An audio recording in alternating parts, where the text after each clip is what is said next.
Digital adviser, और एक छोटा सा अपडेट मैं देना चाहूंगा। बहुत से ब्रोकर्स मार्केट में बड़े जोरों शोरों से काम कर रहे हैं। इस वीडियो के माध्यम से एक ऐसा ही ब्रोकर जिसका नाम है हेडेक्स फंड बड़े जोरों शोरों से मार्केट में है। क्या एमटीएफई के बाद ये सबसे बड़ा स्कैम हो सकता है? कुछ प्रैक्टिकली पॉइंट्स क्लियर करने की कोशिश करूंगा। अगर आप मेरे चैनल पर नए हैं तो चैनल को सब्सक्राइब करना बिल्कुल ना भूलें, वीडियो को लाइक करें, शेयर करें अगर आपको वीडियो पसंद आता है तो। एक लास्ट वीडियो मैंने एमटीएफई के रिगार्डिंग बनाया था करीब से 1.5 महीने पहले, तो लोगों ने मुझे बहुत से कमेंट्स बॉक्स में डाला कि सर आपको नॉलेज नहीं है, ये हो जाएगा वो हो जाएगा, लेकिन एक मात्र 20-25 दिन बाद उस वीडियो के बाद वो स्कैम हुआ। ऐसे एक टॉपिक में हेडेक्स फंड के बारे में आपको लाने वाला हूं। ऐसे ही एक वीडियो मैं आज हेडेक्स फंड के रिगार्डिंग आपको देने वाला हूं, जो आप इस वीडियो को देख के, इसका थंबनेल देख के आए हैं। आखिर ये सिस्टम किस तरीके से काम करता है प्रैक्टिकली तरीके से समझाने की कोशिश करूंगा। पहले जितने भी लीडर्स मेरे इस चैनल पे नए आए हैं तो चैनल को सब्सक्राइब करें, वीडियो को लाइक करें। इसी तरीके से जितने भी प्रोजेक्ट मार्केट में चल रहे हैं उनके अच्छे और बुरे सारे रिकॉर्ड अपने इसी चैनल के माध्यम से देने की कोशिश करता हूं। ज्यादा से ज्यादा चैनल को सब्सक्राइब करें, ज्यादा से ज्यादा कमेंट्स बॉक्स में डालें कि जो जो क्वेरी आपको किसी भी कंपनी के रिगार्डिंग चाहिए। मुझे कमेंट्स बॉक्स में बहुत से लोगों ने बताया कि सर हेडेक्स के बारे में बताइए, तो सोचा एक छोटा सा वीडियो उसके बारे में बताने की कोशिश करूंगा। सबसे पहले मैं एमटीएफई की बात करूं तो एमटीएफई भी इसी तरीके से करीब 6-8 महीने मार्केट में बड़े जोरों शोर से ट्रेंडिंग था। बड़ा जबरदस्त तरीके से रिटर्न लोगों को दिया और एक वक्त के बाद उसने पैसा देना बंद कर दिया। बहुत से लोगों ने यहाँ पे अपना पैसा बनाया भी और बहुत से लोगों ने पैसे यहाँ पे लॉस कर, लेकिन 80% लोग वहां पे पैसा अपना खो चुके हैं।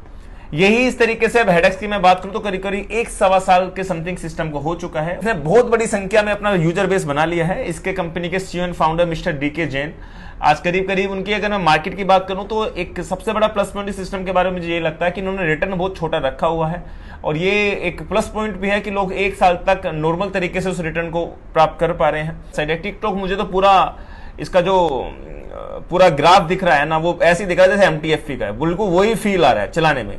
इसके इंस्टाग्राम पे जाते हैं या इसके फेसबुक पे जाते हैं, आपको देख सकते हो लास्ट जो पोस्ट किया गया था 4 जुलाई 2022 को किया गया था। बस ये टेम्परेरी रूप से आप कह सकते हो, कोई यहाँ पे ट्विटर पे भी जाके कोई ज्यादा फैन फॉलोइंग नहीं है, मात्र 287 लोग फॉलो करते हैं। और लास्ट 4 जुलाई को इन्होंने पोस्ट किया था ट्विटर पे, लास्ट 4 जुलाई को पोस्ट किया था इंस्टाग्राम पे, उसके बाद ये कनेक्टिविटी में नहीं है। तो सोशल मीडिया का तो ये न्यूनतम रूप में इस्तेमाल करते हैं, तो आपको पता चल गया होगा। ये किस ब्रोकर के साथ कनेक्ट है इन्होंने अपने पब्लिकली नहीं किया गया है। वो कैसे आपको ट्रेड से प्रॉफिट जनरेट करते हैं ये भी आपको पब्लिकली नहीं दिखाया गया। बस आपको लाइव ट्रेड है, लाइव ट्रेड के अंदर आप मैनिपुलेट भी कर सकते हैं, ये आपको भली भांति पता भी होगा। जैसे एमटीएफई भी लाइव ट्रेड दिखाता था, और भी कुछ ऐसे ब्रोकर्स थे जो लाइव ट्रेड दिखाते थे, लेकिन पता चला आने वाले वक्त में वही स्कैम करके। यहाँ पे एक तरीके से फंड मार्केट से उठाया जाता है कि सर आप इतना दे दोगे ना, तो पहली बार कोई कंपनी ऐसा कर रही है जो आपको पैसा, जब आपको अपने प्रिंसिपल डाला जब चाहे जब निकाल सकते हो। क्या ऐसा कुछ ब्रोकर में नहीं था? मैं लास्ट में कुछ कंपनी मार्केट में चली थी, 80 से 90% फोरेक्स में जितने भी ब्रोकर चल रहे हैं, जितने भी एमएलएम में चले थे, सब एक ही स्ट्रेटेजी से पैसा उठाते हैं कि जब आपका मन करे आप पैसा निकाल लो। मैं आपसे पूछना चाहूंगा कितने लोग ऐसे हैं जो पैसा निकालते होंगे?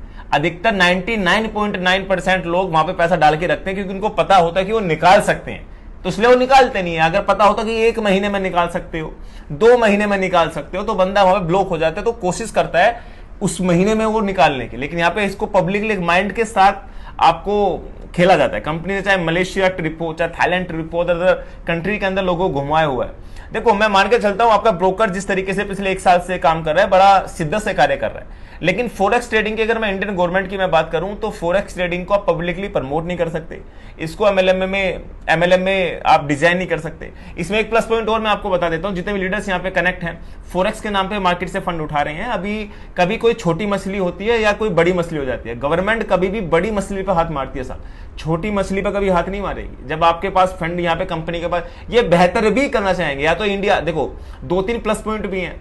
कंपनी के सीईओ एंड फाउंडर सामने हैं, कंपनी ने कुछ सर्टिफिकेट्स भी यहाँ पे रखे हुए हैं, लेकिन वो सर्टिफिकेट जो कंपनी रखे हुए हैं वो आप यहाँ पे बिजनेस कर सकते हैं, इस रिगार्डिंग सर्टिफिकेट रखे हुए हैं। इसमें ये यहाँ पे कहाँ मेंशन है कि आप फोरेक्स के माध्यम से लोगों का फंड उठाएं?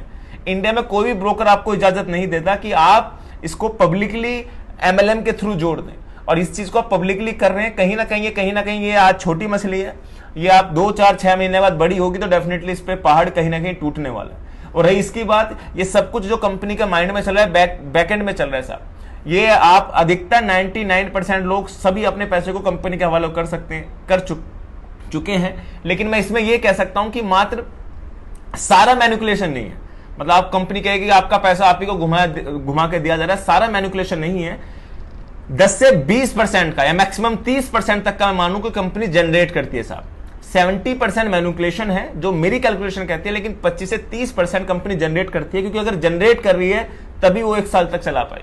यहां पे भी आप अपने पॉइंट को क्लियर कर सकते हैं, जनरेट कर रही है तभी वो अपने आप को 1 साल तक चला पाई। लेकिन मेरे हिसाब से सिस्टम मैक्सिमम इस ईयर तक मेरे हिसाब से जो मुझे लगता है, जो मेरे आंकड़े कहते हैं, कहीं ना कहीं समस्या का सामना इसे गवर्नमेंट की तरफ से करना पड़ सकता है। ऐसा या तो अपने आप को उस लेवल पर लाके खड़ा कर दे, अपने आप को बाहर से रजिस्टर कराए, अपना ऑफिस सेटअप सब बाहर खड़ा कर दे, और इंटरनली बेस पे कुछ ब्रोकर्स ऐसे भी है जो इंटरनल बेस पे चल रहे हैं, कभी पब्लिकली उन्होंने अपने आप को अनाउंसमेंट नहीं करा, यूट्यूब पे कोई वीडियो नहीं है, बड़े बड़े सेमिनार्स, बड़े बड़े फोटोग्राफ्स उनके नहीं डलते कि हम इतना कमा रहे हैं। ये सब कुछ हेडेक्स में हो रहा है। मैं जानता हूं कि जब ये चीजें होनी स्टार्ट हो जाती हैं तो डेफिनेटली वो स्कैम की कैटेगरी पर आना स्टार्ट हो जाता है।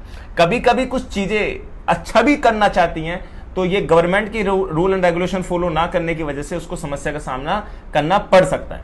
तो अपने पैसे को अगर वहां पे विड्रॉल हो जाता है तो मेरी उम्मीद है इतना ही पैसा आप वहां पे लगाएं जितना आप उसको झेल सकते हैं। मैं आपको सोटी दे सकता हूं, आने वाला वक्त आप 2, 4, 6 महीने फिर और कमा सकते हो, उसके बाद आप चाहेंगे जिंदगी भर तक आपको कमा के देगा, तो ये आपकी गलत फहमी है साहब। बड़े बड़े ब्रोकर्स को मैंने डूबते देखा है, तो वैसे भी इंडिया से चल रहा है साहब। तो डिसीजन आपका है, आपको किस तरीके से लेना है। कम से कम 70% अपना पैसा निकालें, 30% से वहां पे आप प्रॉफिट में खेलते रहे, और जिसने प्रॉफिट बना लिया वो यहाँ पे फिर से ना डाले। बहुत से लोग ये भी करते हैं, बार बार डालने लगे, प्रॉफिट को निकाला फिर डाल दिया, क्योंकि वो कंपनी और रिटर्न ज्यादा देना स्टार्ट कर जाती है। तो इस स्ट्रेटजी पे ना रहे, सोच समझ के निवेश करें। लास्ट मैंने वीडियो बनाया था और 20-25 दिन के बाद ये हाल हुआ। आज मैंने वीडियो बनाया है, लेकिन इसको मैंने MTF के मुकाबले थोड़ा बेहतर ब्रोकर समझा है, ये भी मैं आपको बता देता हूं। इसने क्योंकि अपनी आइडेंटिफाई को पूरा नहीं छुपाया है, इसने 60% के समथिंग अपने आप को क्लियर करने की कोशिश करी। वो तो 100% ही चीटर था MTF। ये कम से कम 60% तो ऐसा है जो सामने है, 40% इसने अपना आपको हाइड किया हुआ है। अगर 40% अपना आपको सामने रख देता है तो डेफिनेटली चीजें सही हो सकती हैं।